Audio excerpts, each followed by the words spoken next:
это заготовка под часы. Вот они, скажем, уже вот один образец залиты. Сейчас я вам покажу, как размешивается смола, тонируется любым цветом, каким захотим. И будем начинать проливать. Это компонент А, то есть сама смола. Это идет к нему отвердитель.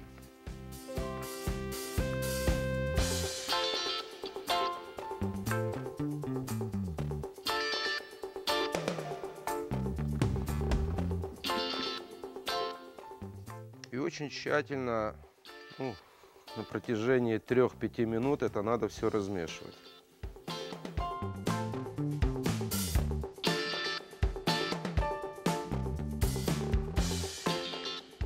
Любовь к дереву у меня началась еще со школы, потому что родной дедушка мой в школе был столяром. И я очень много времени проводил у него. Строитель, по профессии я не стал работать, а пошел по другому пути. Оно и нравится, вроде как бы и физически работаешь, а отдыхаешь. Особенно, когда делаешь красивые вещи. Как бы можно, если так можно выразиться, аж кайфуешь от того, что вот делаешь красивое. И когда, скажем, людям это нравится, тебе, конечно, намного приятнее становится. Все столярные дела, окна, двери, лестницы, столы, мебель, кровати, то есть все, что, скажем, можно сделать из массива дерева, то все это можно сделать. Но хочется делать такое, что вот как бы еще никто не делал, скажем так вот. Потому что там залить кофейную чашечку с орехами, с конфетами в смолу, такого я нигде не видел. Как-то в голову приходит. Бывает, во сне приснится что-нибудь. Утром встаешь, идешь, делаешь, и получается красиво. Дети помогают, жена помогает. Семейным советом приходим к чему-то такому красивому, а потом я воплощаю это как бы в жизнь. Целый день в цеху.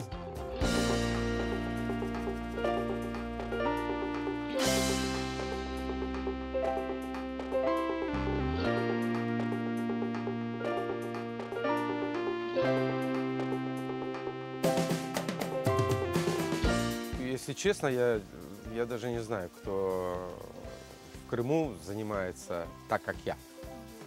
Я имею в виду со смолой, потому что по дереву у нас очень много мастеров хороших. Все зависит от размеров и от расхода смолы. Может уйти и месяц.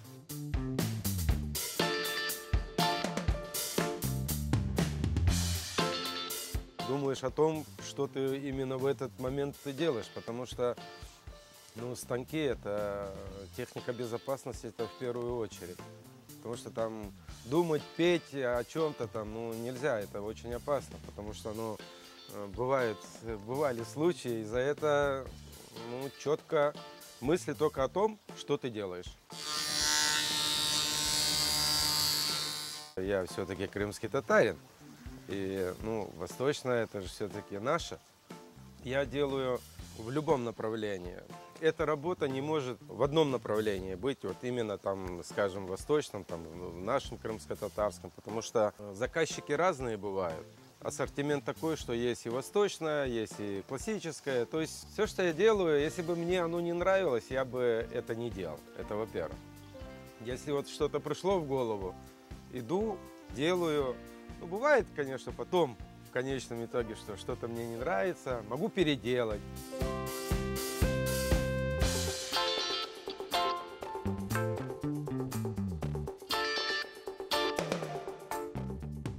Успех, наверное, то, что я делаю, нравится людям и друзьям. И они, как бы, скажем так, передают друг другу. И вот, наверное, из-за этого и успешно получается работа, изделия. То, что я люблю эту профессию, скажем так. Вот это, наверное, меня и вдохновляет.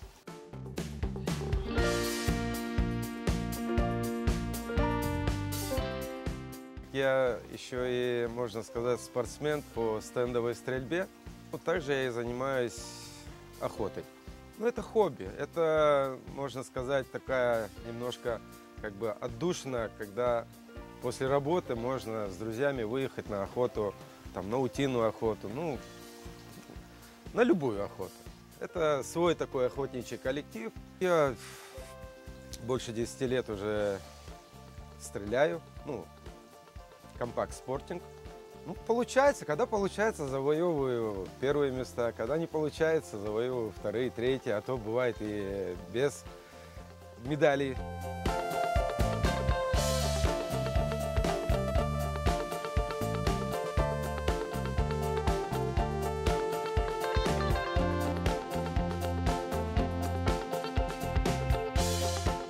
Семья – это самое главное. Для мужчины, для отца, своей семье, жена, дети – это в первую очередь. Это самое дорогое, что у меня есть. Они первые, кто оценивает мою работу. Я все-таки отец, у меня 3 детей. Хочется, чтобы у них все было, и стараюсь, чтобы у них было всегда все по жизни, как любой отец, мать, отец.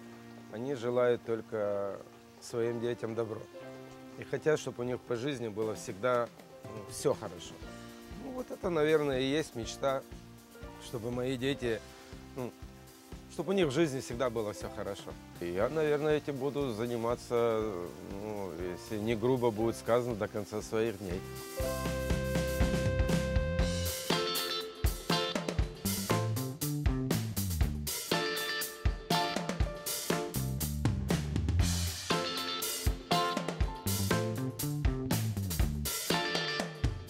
Мой отец, Рахметля, он у меня 3 побывал в хаджи. Мать у нас рановато ушла немножко. В основном, как меня отец воспитывал, я так и стараюсь воспитывать своих детей.